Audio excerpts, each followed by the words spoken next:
You're listening to the Skeptics Guide to the Universe, your escape to reality. Hello and welcome to the Skeptics Guide to the Universe. Today is Tuesday, January 15th, 2013, and this is your host, Stephen Novella. Joining me this week are Bob Novella. Hey everybody. Rebecca Watson. Hello, everyone. Jay Novella. Hey guys. And Evan Bernstein. How's everyone tonight? Good, how are you, Good. Evan? What's up? Fine, thank you. Evan, I noticed you stopped your foreign language alone. That's Well, true. Are you saying that I should have sort of kept that up as a regular segment? It was more of like an experiment. No, I just noticed that you stopped. It's a long We're just wondering if you ran out of languages. Evan, what are you experimenting with now?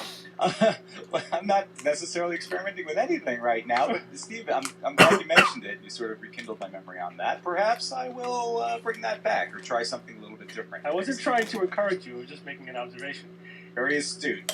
Nothing gets by you, Doc. Speaking of segments, There you this go. day in history, on January 19th, in 1915, one Georges Claude patented the electrodes used for neon lights, which is what allowed him to perfect the neon sign that quickly became ubiquitous. Very ubiquitous. Yeah, and in fact, for a while, he had the monopoly on it because he was so good at the neon sign making.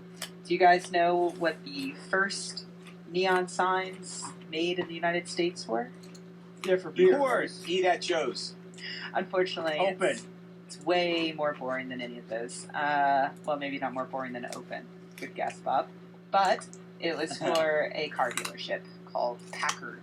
So the signs just read Packard. Boring, but they cost $1,250 each. Quite pricey. Wow. But they were So, extremely it must have been a popular. sight, though. Apparently, yeah. I can imagine. People would just stop and stare at them for hours because people were dumb back then. Easily amused. Speaking of cool things that cost thousands of dollars, just on a side note, Kingston came out with a 1 terabyte thumb drive, cost $2,000. I saw that. $2,000. $2,000. Oh my God. Oh, That's where gonna did be I put that thing? It's a terabyte, Right. guys. It's a terabyte I you would- wear that's around awesome. your neck. I would lose that in about 3 days, I think. Easily, I should yeah. not have that device. I would Velcro it to my body. I would not lose that. I can't even have a 1 terabyte external hard drive because I'll lose it. God forbid. Yeah. Thumb All right, drive. but let's gone. get back to neon lights because I'm more fascinated by this. So, do you guys know how neon lights work? Sure I do. Gases. All right, go ahead, Jake. Well, you have electricity, Very good. and it hyperstimulates the gas. Yes, it stimulates the gas in there, which is neon gas, and the particles hit each other, right? When they're moving really fast, they hit each other and they produce light when they hit each other. No. Good try. Good try. That sounded really good, though. Yeah, it was pretty close. The electrical current, which has to be at a very high voltage, it ionizes the gas. It strips an electron out of the outer shell of the neon gas. That's what I said. Yep. Yep. So then you have ionized gas, and with the electrons essentially get kicked up into a higher energy state, and then but that's unstable. So when they come back down to the lower energy state, they give off a photon of energy. That's how they get rid of that energy. And because the electron shells are quantal, right? It's a quantum. You have to go from one very specific state to another very specific energy state. It gives off the exact same amount of energy in each photon, and that equals a frequency of light. And so neon always gives off that exact same frequency of orangey red light. Other gases, of course, will give off different energies, and they give off different colors. Right. So That's right. Exactly right, Steve. Argon. That's good. That's very good. thank you, Steve. Jay. That's kind of how a laser works in a sense. You have the population version where the electrons jump to higher levels, and then they spit out the electrons when they go back to their ground state. But they're all in the same frequency, though. It's a very, very specific frequency, and they're collimated beams, so that's what makes it laser work. Right. But So- it's similar. Steve, are you saying that the electrons rock down to Electric Avenue and then they take it higher? That's exactly what happens, Jay.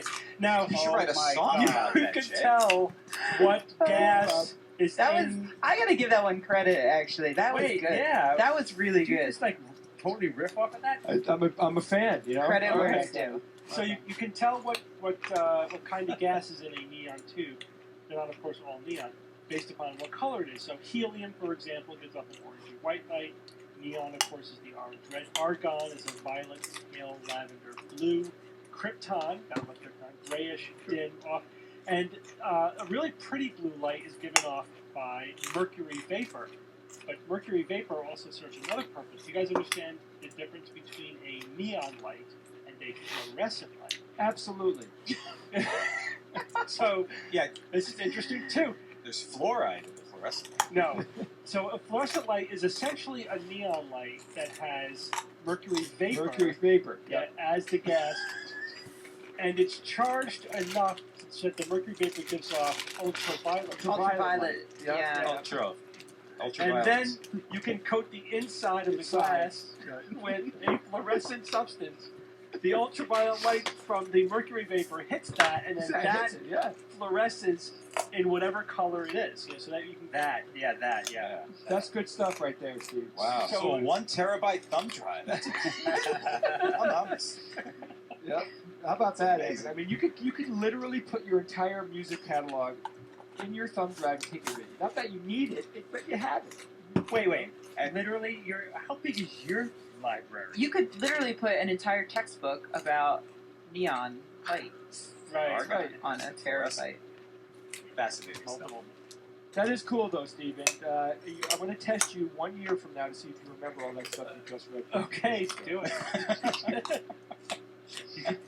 I can hear Steve talking to Siri. Siri, remind me in 363 days to look up fluorescence again and neon lights. All I'm hearing is Electric Avenue in my head. All right, so Yeah, who's the that's guy the that sang the song? Who remembers his name? Jamaican guy. Yeah. Wink Martindale. Eddie something. Eddie. Oh, you're so close. Eddie Oh, Peppertown.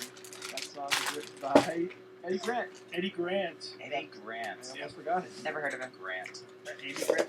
Jay, did you know that when you ask a question and nobody has the right answer, that you're supposed to wait a very specific amount of time before you give the answer yourself? You know how long that is? How long is that? 3 seconds. 3 seconds. That's right. Wait 3 seconds. That's the courtesy window.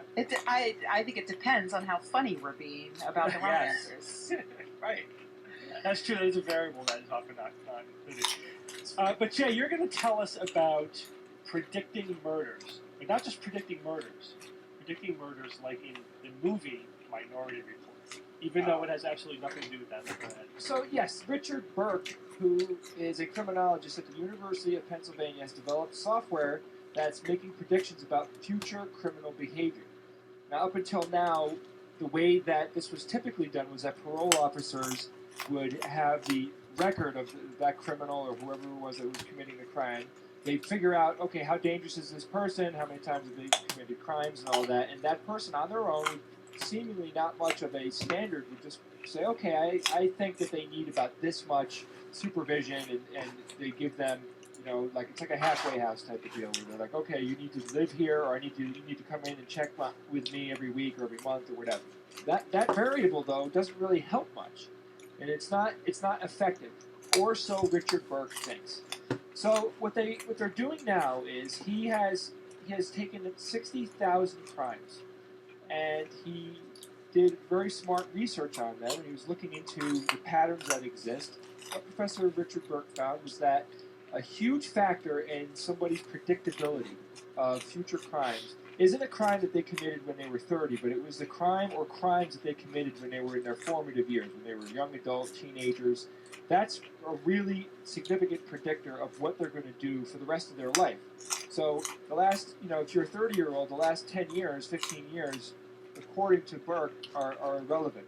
It's much more important to take a deep dive into the person's upbringing and all the things that they did when they were young, which I found to be very interesting.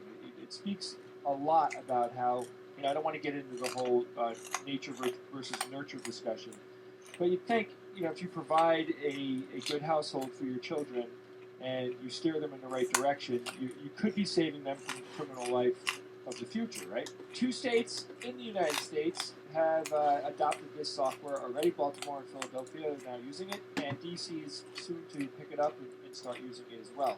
He said that his software is replacing the quote-unquote ad hoc decision-making and should identify 8 out of 100 murders. That's not a lot. Nope. Well, But something.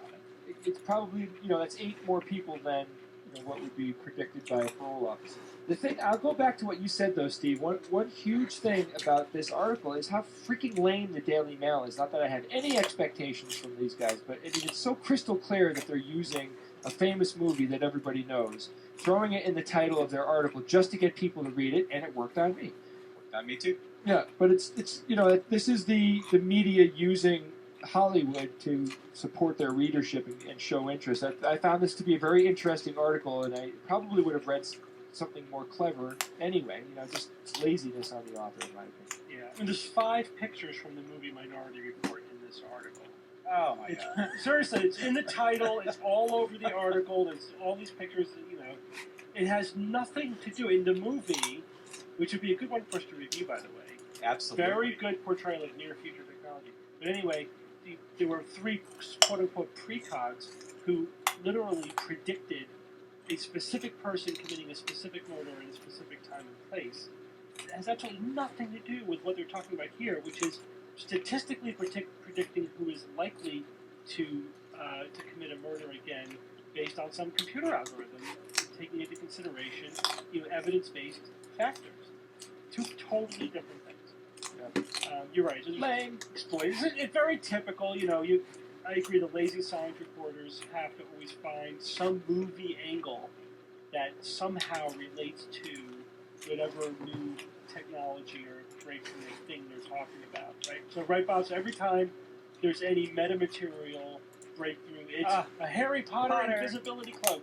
That's their go-to analogy comparison. They can't not say it.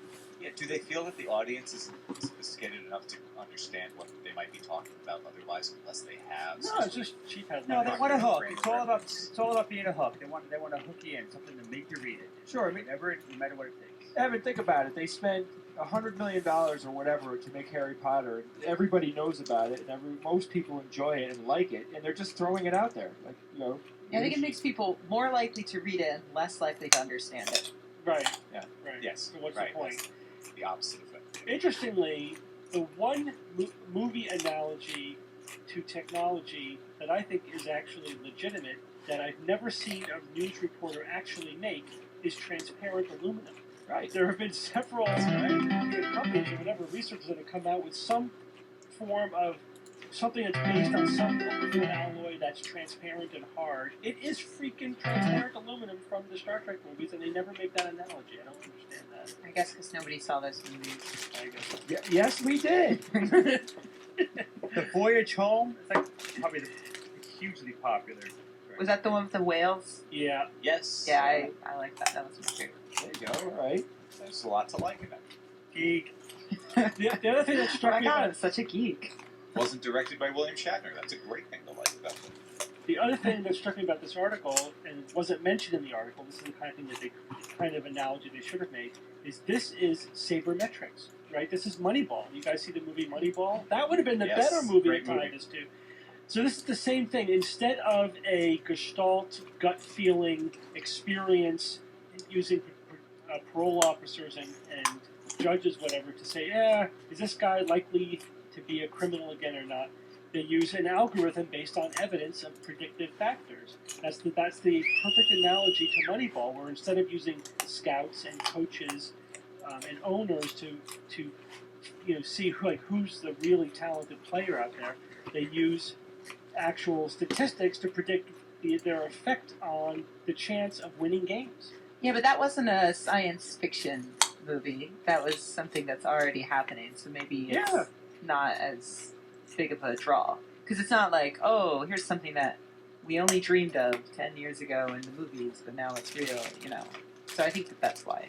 Yeah, I know, but they're going for the cheap headlines, even though it is Yes. it is confusing and it actually distracts from the actual content of the science. I'm talking about making an actual meaningful analogy to something else that helps people understand and put it into context. Right. Which is what they're not doing. Yeah, but Yeah, Steve, they they're don't- going by the Rotten Tomatoes rating. Okay?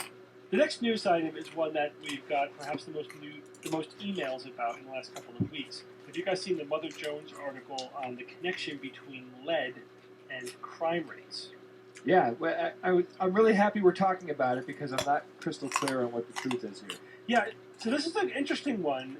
This not the first time a reporter has done a deep dive on this, where they looked at the research over the last 20 years, looking at the association between lead exposure in the environment and crime rates, and specifically lead in gasoline, because that was responsible for a major peak in environmental lead, which was then banned in the U.S.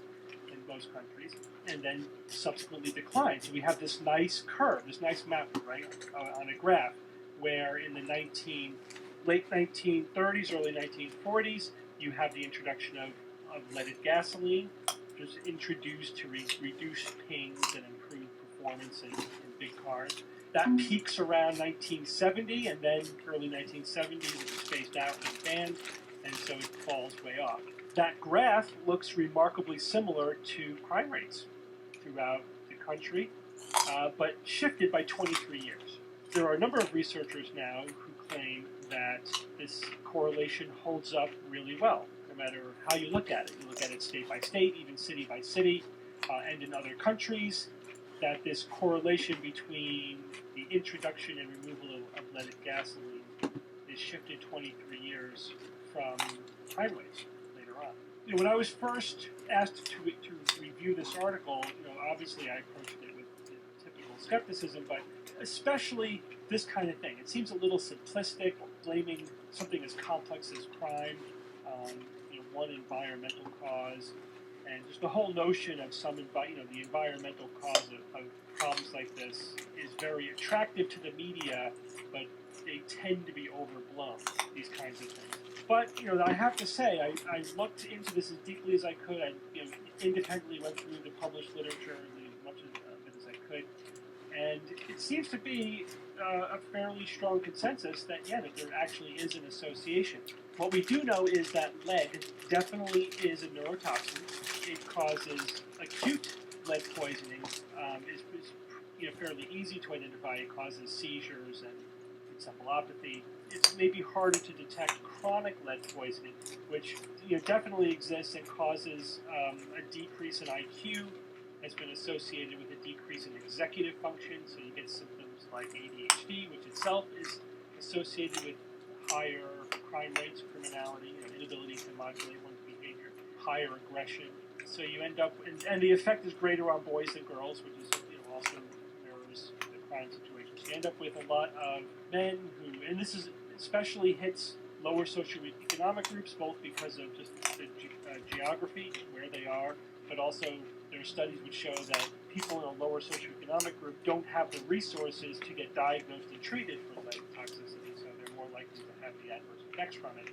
So you have this perfect storm: low socioeconomic group, low IQ, high aggression, leads to crime. One question that remains, though, is if there is a contribution to crime from lead, what is it? What is the percentage? And it kind of depends on how you look on it. The one review article that I read cited the figure of 20% of crime at its peak, down around 1990s, when the crime peaked, 20 or so years after lead gasoline. At the peak, it may have been responsible for as much as 20% of crime that was going on in this country. Wow. Yeah, which is significant, but still means 80% of crime is not related to lead. But you could also look at it as what was the contribution of lead to the increase and subsequent decrease in crime over this period of time. Those estimates vary widely, but hover around 50%. I think the article itself in Mother Jones was pretty good. It was by Kevin Drum. He did mention all the usual caveats that you should mention, that this is correlational data, cannot establish cause and effect. These kinds of studies are horrifically complicated. There can always be factors out there that we're not accounting for. Lead exposure may just be a marker for something else that we're not